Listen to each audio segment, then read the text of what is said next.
What I'll be talking today is about some of the technologies that we're going to be working on that we are actually produced for the industry. We typically target enterprises.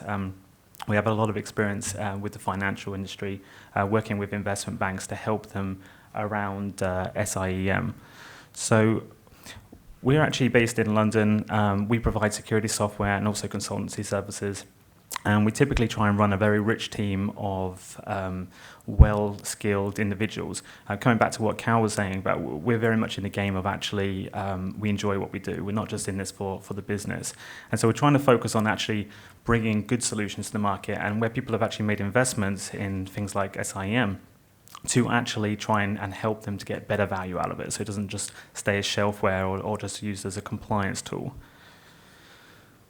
So key to all of this is that there's a learning element. It doesn't matter if you're a programmer, it doesn't matter if you're a pen tester, it doesn't matter if you're a security analyst, you need to learn.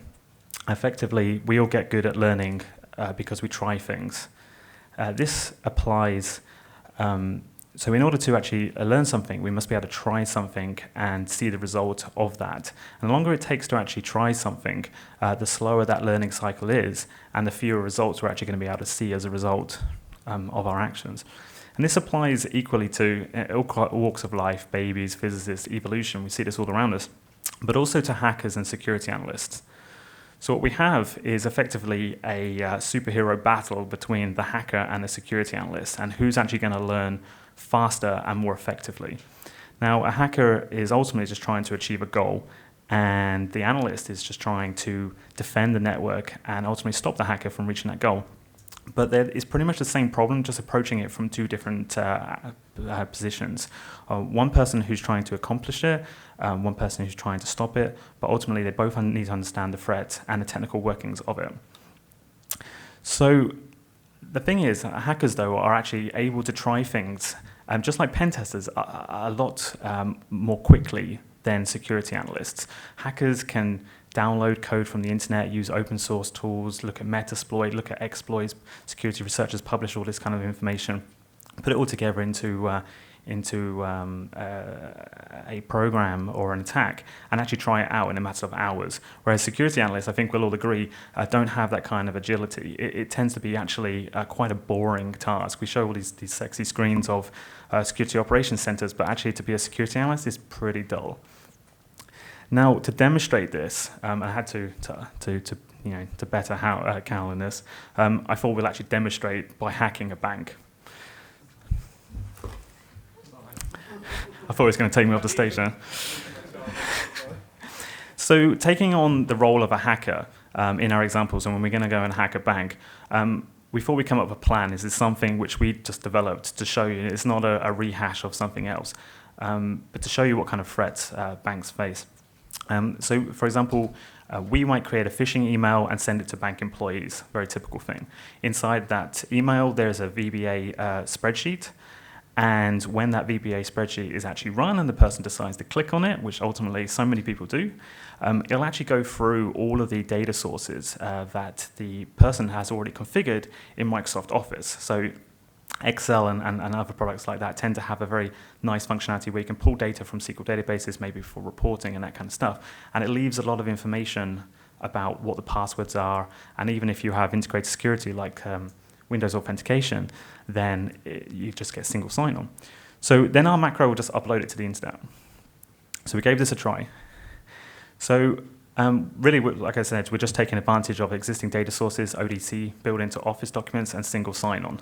Single sign-on is great, but from a security perspective, it's not really prevents you if you've actually authenticated as that user. So first we create a spreadsheet, make it really attractive, make it really exciting by telling people that they need to run the macro in order to see the salary information, just to entice people to click the button, which is pretty much the only prevention here. And so what we need to do is actually write some VBA code to go inside that spreadsheet. In this case, again, like I said, Google is your friend. You can go out there, you can have a look on the internet, Google a whole bunch of things, pull bits of code, extracts, and just try it. You can try it on your machine, try it in VMware, and then you can just launch attack. I mean, there are plenty of companies, there are plenty of employees. You've got a huge test base there. So we end up with this code. And this is it.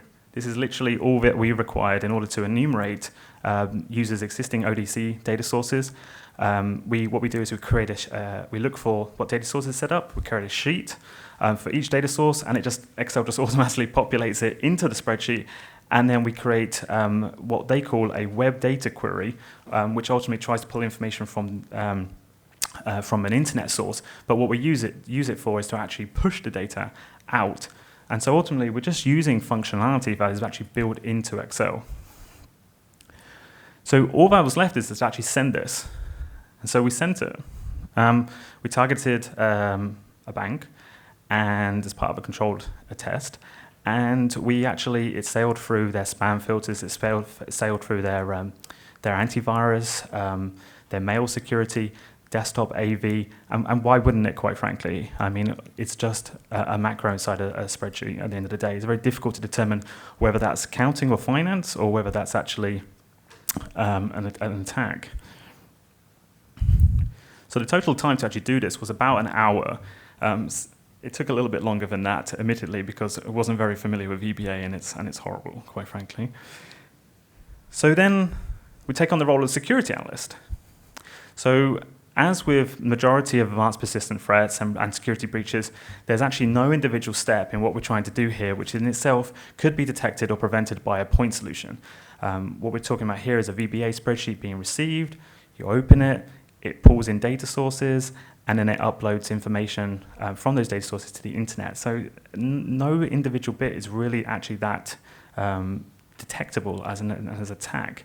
And therefore, we need to use security information and event management, and that's what it was designed for. It was designed to detect sequences of activity, which ultimately, overall, the net result is actually dangerous to the business.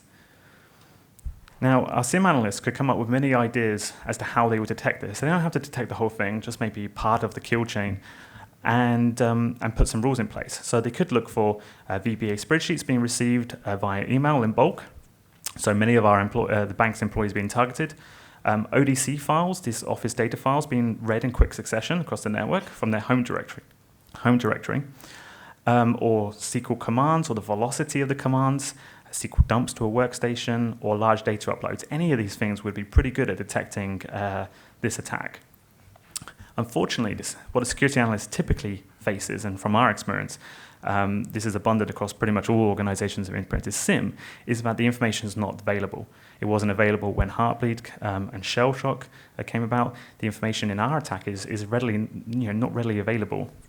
Information about what emails are being received, what files are being copied across the network, what SQL commands are being executed on databases, and what data uploads are occurring. Possibly the exception of the bottom one, most of this information is simply not captured. And that's often for performance reasons, and also the sheer cost of implementing that. So if an analyst were to choose one of those options to go down, say the data source file. So we want to detect Excel reading data source files from the user's home directory in quick succession. So what we would look to do is determine how to actually log files being copied from a home directory, work with IT engineering to implement logging around that. So maybe use products like Varonis, and Microsoft also provide tools around that. Purchase additional point solutions that you require, and any additional servers, because you also have to capture all this information, keep it somewhere, and then send it to your SIM. And then we actually need to filter the events in the SIM or on the connectors, and actually then implement the SIM rules. Finally, we actually get to the point where which we're doing something useful. In order to do all of this, our security analyst would need to be a very advanced, persistent individual. So we estimate the total time, and this is based on our observations in the industry, to be around 200 hours. So if you consider the fact that the attack took 1 hour to perform, and the actual counter to that, from a security analyst perspective, took 200 hours, you can see that the scales are firmly in the attacker's quadrant. So it's not a surprise, really, that when it comes to Target and other people like these who get compromised, they're not being detected because it's simply so hard to get the information. So what we looked at is whether we could actually effectively create a tap. And so this is a route that we've taken with our technology, and something we might see coming to industry from other vendors. But what we want to do is provide a mechanism by which people could actually control how much information they're getting into their SIM, and be able to change this in a matter of minutes, and actually be able to configure what information they require, and as they need more information, act in an agile manner, and to get that. So what we did is we implemented this technology, and we're able to feed this information into SIM without relying on log management. So effectively, we consider that log management is the bane of SIM, and it needs to go away. So by using our technology, you can actually remove the whole data gathering part of it. Need to do all those bits I mentioned, the event connectors, event sources, purchasing products, integrating those products, and developing rules to build context around all that stuff. You can remove all that and free the security analysts to focus on what they do best, which is to understand the threat and to effectively put rules in place to detect that threat. So the way it works is that we look at network traffic. So technologies like intrusion detection are brilliant in the fact that you can drop them onto your network and they just work. And so our technology, we put onto the network, we look at all protocols in real time as they pass across the network, analyze them, trying to extract key things such as HTTP requests, the files that are being transferred, the content of those files, and then perform security analysis on this and enrichment. And ultimately, what we want to do is allow the security analyst to configure exactly what information they require and to get that immediately. So we can actually provide information across a whole range of areas. So we can provide information about what network scans are happening, what connections, what data flows, how much data is being sent across the network, web uploads, web downloads, DNS, internet searches, intranet searches, file accesses, print jobs, phone calls, new devices being connected to the internet, LDAP, AD enumeration, and remote system administration, but plenty more as well. And so we'll just be adding constantly to this list. And so we can provide any of this information to the analyst when they need it. So in our example, coming back to the one previously, using our technology, the security analyst would simply need to configure our product to actually send the event to the SIM when, for example, 3 or more ODC data source files are read in 30 seconds from the same user account. They can also actually take quite easily information about what data uploads are happening, pass this information into their SIM, and just correlate it. And so typically this would take less than an hour to implement. We recommend that large companies deploy this onto their WAN links, allowing information that's being sent between their offices and their data centers where a lot of the critical data is, and also between their mobile devices and, again, their data center, in order to capture this and provide them with effectively a huge, rich amount of data which they can pick and choose from. We also supply it as an agent. So the benefits of this are that it allows you to deploy use cases rapidly. It significantly reduces the work that's required in order to deploy a use case. You simply need to know what it is you're looking for, which might come from threat intelligence, might come from the security analyst's own intuition, and configure our technology to actually provide that information to the SIM.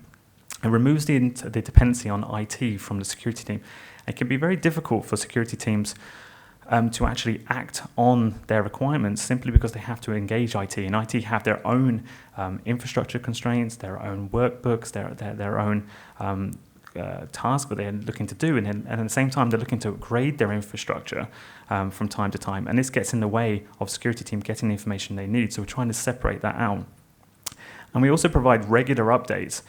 Actually, because we're looking at standard protocols, and more protocols are being passed onto the network, it's a very modern approach. It doesn't matter whether devices become more mobile, where the services end up, whether it be cloud services, ultimately it all has to pass across the network. And if you're in the right place to capture this data, then you can actually extract information from it and apply your use cases as normal. So that's really me done. Thank you very much.